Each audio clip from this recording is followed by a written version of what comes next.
اليوم صار حادث انه ئەمڕۆ لێرە ڕووداوێک ڕوویدا ئەویش لەو دوکانەی ئاڵوگۆڕی دراو بوو کە خاوەنەکەی ناوی ئەبوو ئیبراهیمە. ڕووداوەکە نزیکەی کاتژمێر دوی دوای نیوەڕۆ بوو. ئەبوو ئیبراهیمیش دوو کوڕی خۆی لەگەڵا بوو لە دوکانەکە. دوای ڕووداوەکە کە دەنجی تەقەهات کاتێک چووینە ژوورەوە بۆ ناو دوکانەکە دەبینین کە ئەبوو ئیبراهیم گولەیەکی بەڕانی کەوتووە و تووشی خوێنبەربوون بووە. من خۆم بردم بۆ نەخۆشخانە. ئەو کەسەی کە تەقەی لە ئەبوو ئیبراهیم کردبوو بڕی 25 میلیۆن دیناریشی لە دوکانەکەی بردبوو.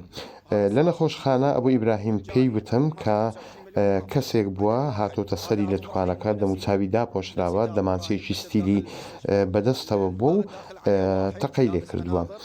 ئەم خاوەن دوکانە چەندین ساڵە لێرە کار ئەکات پێم وانییە کێشە و گرفتی لەگەڵ هیچ کەسێک هەبوو بێت بۆ ئەمەش هەموو دوکاندارەکانی ئەم ناوچەیە شایەدی بۆ ئەدەن.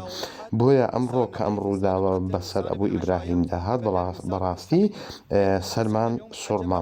تەنانەت ئەو دراوسەیەی لە کاتی تەقەکردنەکە هاتب بۆ دەرەوە و بۆ لای کەسی تەقەکرد چوو بوو بۆی بەری لێ بگرێ، بەڵام کەسی تەقەکرد دەمانچەکەی ڕوبەڕوو کردبووەوە و بەرامبەری ڕاگرت و ئەویش ناچار گەڕاندیەوە. دواتریش تەقەکەرەکە هەڵات و بۆی دەرچوو.